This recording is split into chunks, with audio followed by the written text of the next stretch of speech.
Hey YouTube, Onyx ATX and Kala here to do part two of my little AR pistol series. We'll do a part three, but that's going to be more range time stuff, and I need to have a buddy with a camera to get some good footage out of it.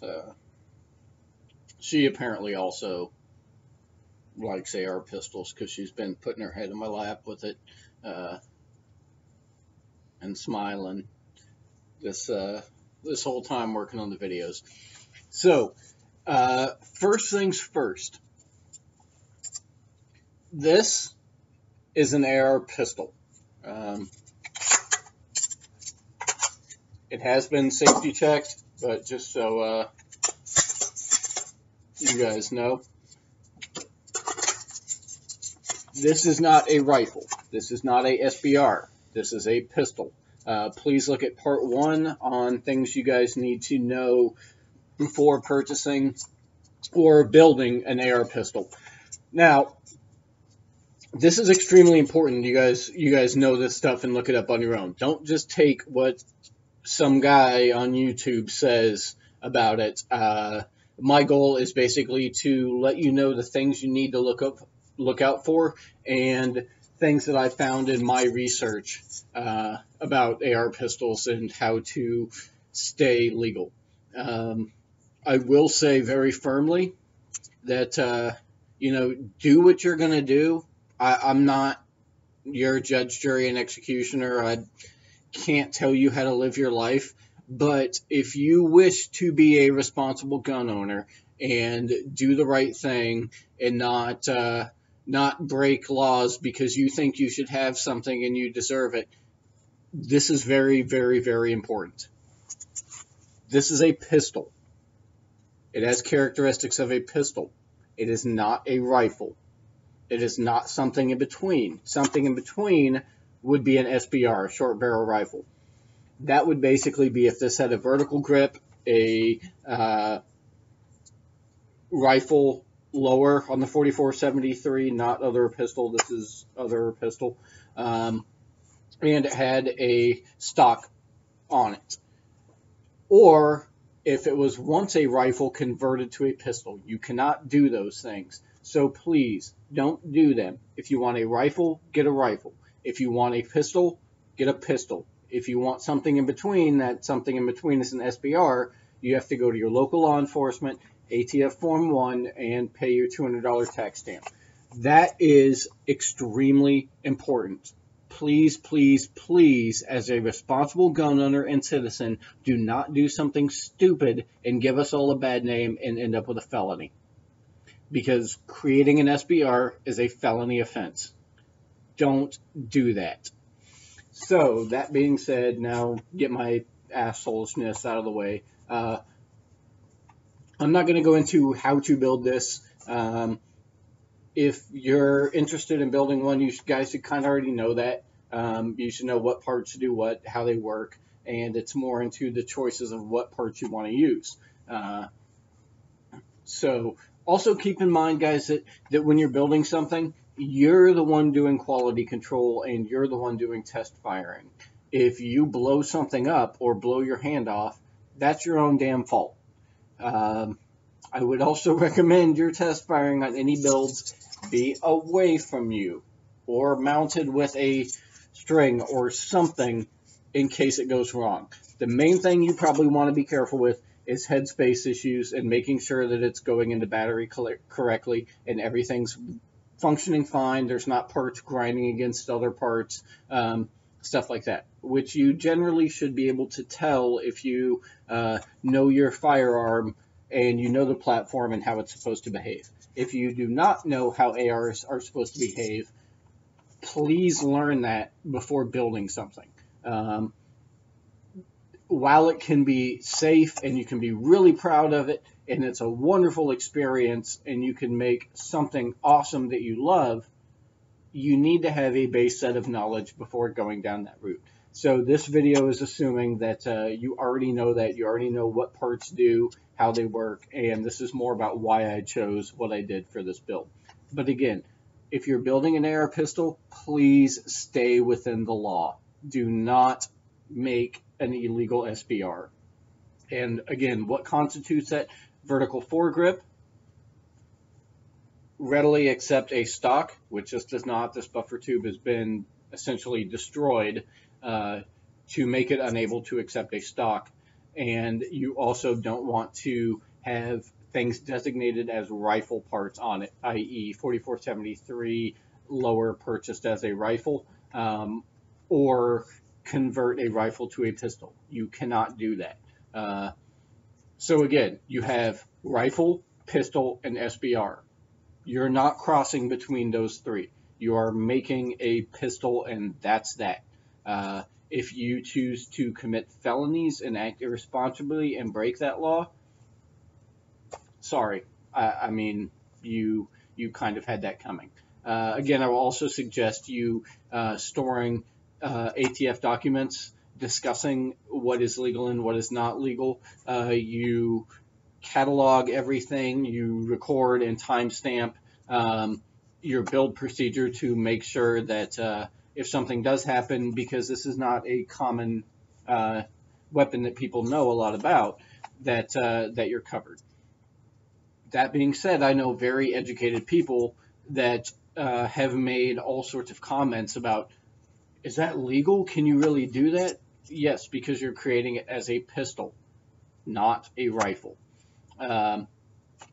So getting into the actual build. Sorry that intro took too long, but you guys, I'd want to make sure that you know this is a serious thing, and this is not something you should play around with and end up getting hit with a felony because you didn't do your research or decided to do something you thought was cool, or you thought, you know, I should be able to do this, so I did it. Look, just don't do that.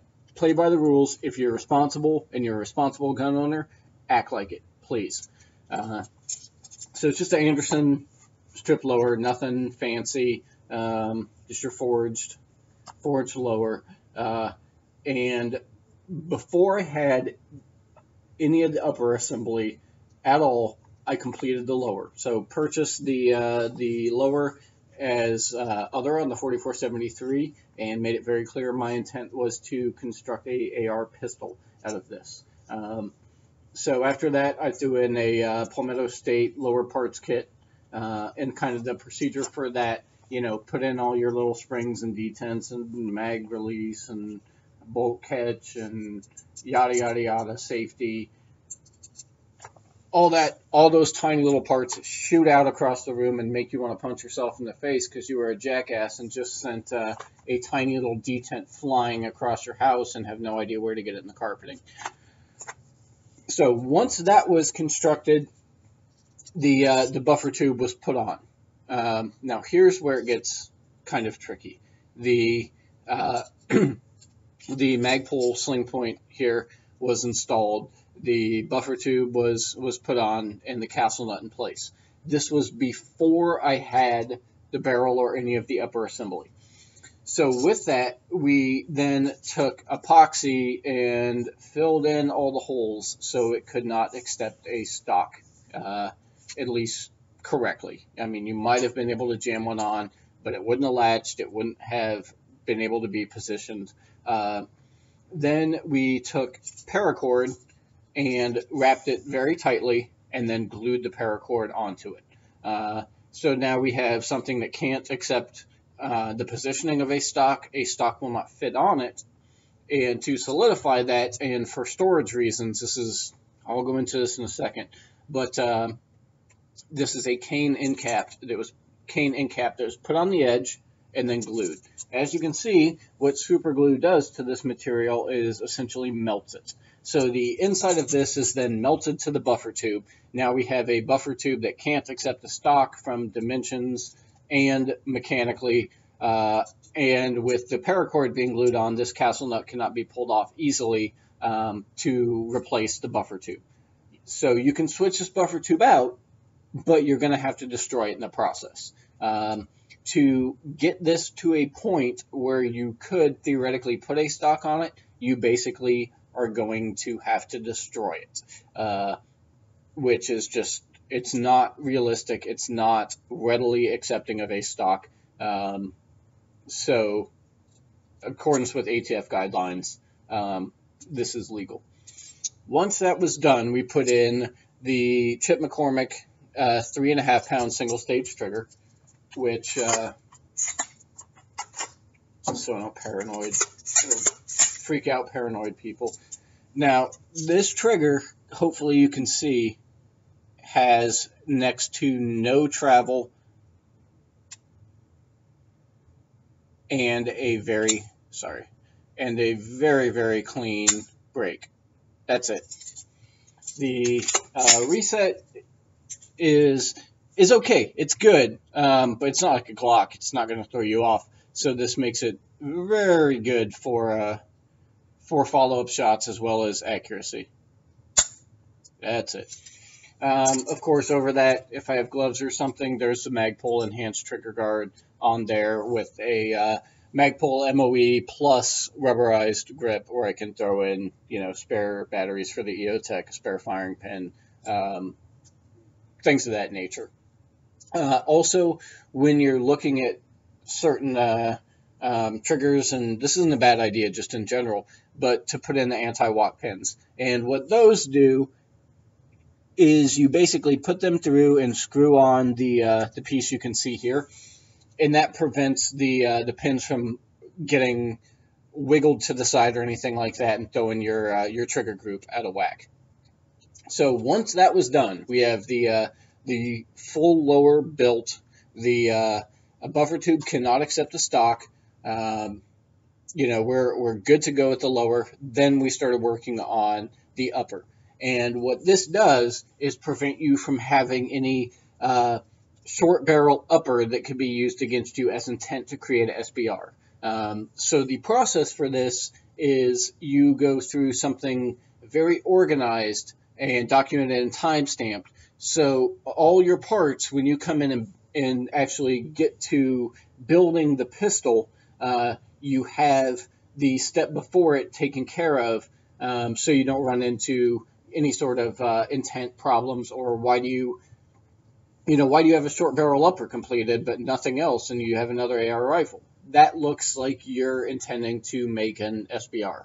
But if you have the pistol set up with a short pistol upper, then you've got that base covered. So it's an Adams Arms upper, bolt carrier group, adjustable gas piston system from Adams Arms, A2 bird cage. It's a 1 7 twist medium contour barrel.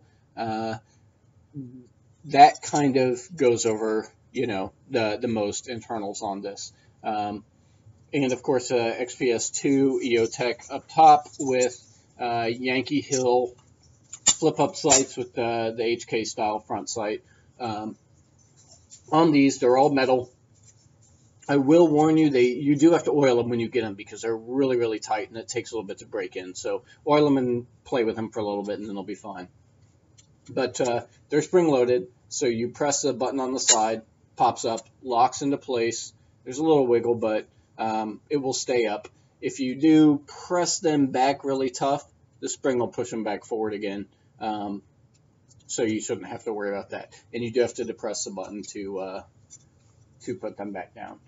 I think backup sights and good backup sights are very important on firearms because sometimes batteries fail. And as much as I do like this EOTech on there, what if it fails? It's electronic.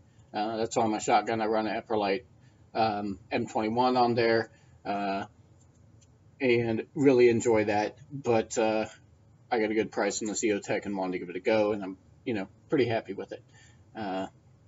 It also has the BCM full of fail here. Can't lock my bolt back. Charging handle with the medium latch on there. I find the medium latch is very good because if I need to, I can swing my hand over quickly, have my finger on there, and charge it. The normal ones are just too small to get in there like that. I don't like it, and the The large BCM handle it sticks out too much for me. So the medium is a good, I can quickly actuate that if need to. So there's kind of where we are with the overall build and parts. Also, didn't state it, but there is a bad lever on there. I really enjoy them. I think they're almost a necessity for AR-15 guys to have on their platform. But the issue that a lot of people are probably going to run into going below 10-inch barrel is the gas system, which is why I went with an adjustable piston-driven gas system. A little more expensive, but if you really want this to function well, I would recommend it. Now, on the Adams arms, basically your 9 o'clock position is to take the piston assembly out for cleaning. Basically you depress a button on there, rotate it to 9 o'clock, comes right out. The 12 o'clock position, right there, opens the gas up all the way. This is what you want to do for proper cycling on normal rounds. I've ran 8 or 9 types of ammo through this, and it cycles great with them all. It's not picky with that. We'll get into the issues I had in a second, but at this point, it runs great. The second position over here, if you rotate it clockwise facing it, is lowering the pressure. Now, what that is for is if you want to suppress it. Because if you run a suppressor with a 7-inch barrel, you will have way too much pressure and destroy your baffling. So that's what that option is for. Now, you might get it to function fine with the lower gas setting, depending on your ammo choices unsuppressed. However, most likely you will get symptoms of it being undergassed. The main thing being failure to lock back. And that is because when it goes to cycle the round, it will kick it back, but it doesn't have enough pressure to go all the way. So as you can see, there's an empty magazine in there, but it's not locking back. Why? Because I'm not pulling it back. I'm simulating just undergas symptoms. If it's gassed correctly and it throws it back, when it comes forward, it will, lock there.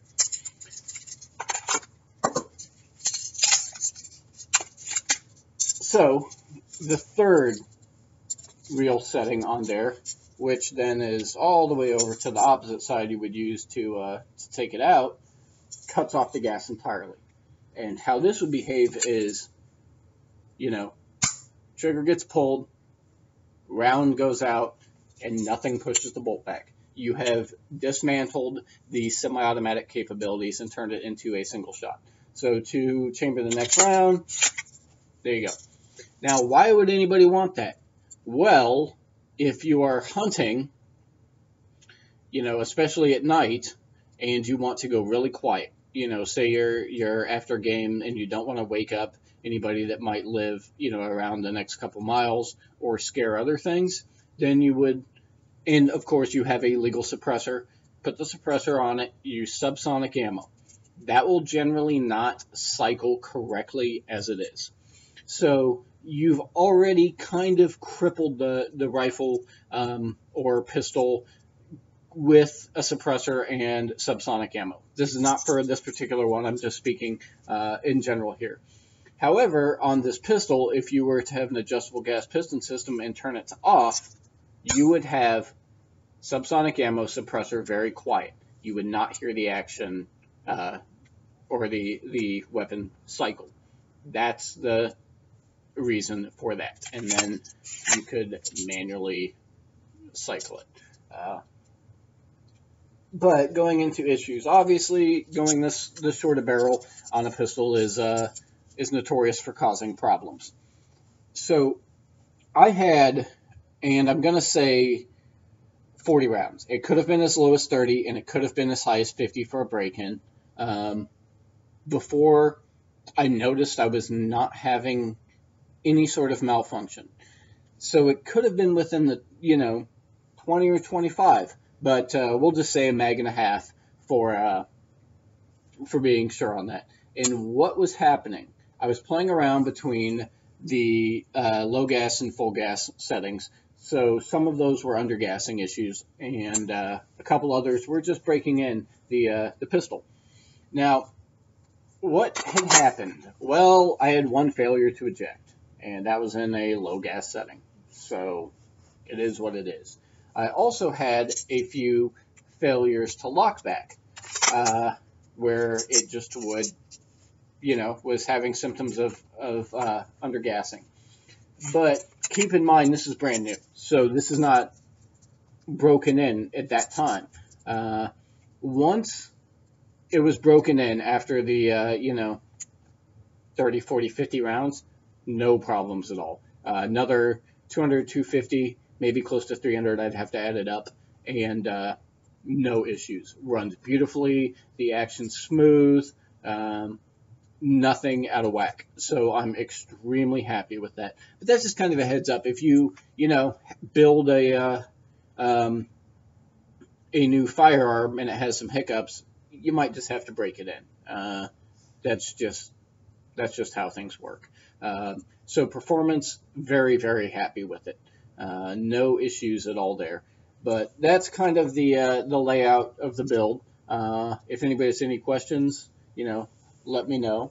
But we'll do some kind of close-ups of things if you are, interested in a little gun porn or whatever you want to call it.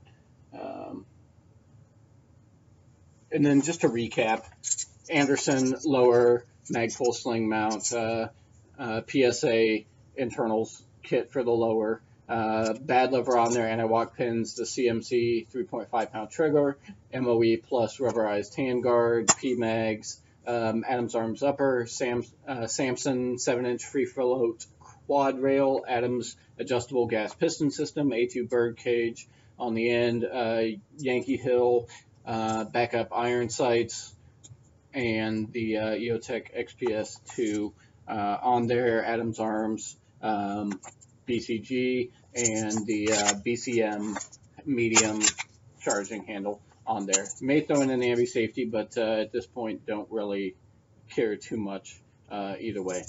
But there she is, running flawlessly now, and at 25 yards, I can get a group the size of a dime with this optic on there, no problem. At 100 yards, with just mediocre target ammo, I was getting 1.5 MOA with the EOTech on there, and I'm sure I could bring it down to 1 MOA or sub MOA at 100 with good ammunition and taking my time and full mounting the pistol. But really happy with it. Do keep in mind, though, that with a shorter barrel, you're losing velocity and you're cutting your effective range to a third or half. So you're not going to be reaching out the same you would on an AR rifle. An AR pistol is much less powerful, but a whole lot of fun. The fireballs from the muzzle blast are pretty awesome. It is a heck of a lot louder than a rifle, and the perceived recoil is substantially more. And I guess closing up on that, I'll throw it out there. If you think that's going to make things more comfortable, you are crazy. That is not a substitute for a stock, nor was it intended to, because if this hits your shoulder, it doesn't feel great. Also, if you do shoulder it, your nose is on top of the charging handle, unless you're going to hurt your neck to do that. So if you don't have a firm grip on this, that thing is going to smash you right there in the teeth or in the bottom of your nose. The best way to hold it is to have a good cheek weld, a little bit of distance if it does recoil back, and a real firm grip on there. And then the paracord helps, a little bit of comfort on the cheek. But again, you guys got any questions, comments, concerns, absolutely shoot me a PM, throw it in the comments section. I'd be happy to answer it. And next video is going to be a little bit of this guy, affectionately known as Little Brother, out at the range. So be safe, take care, and again, please make sure you follow the laws and be responsible if you are going to build an AR pistol. And now my computer won't stop recording. So we'll try this again.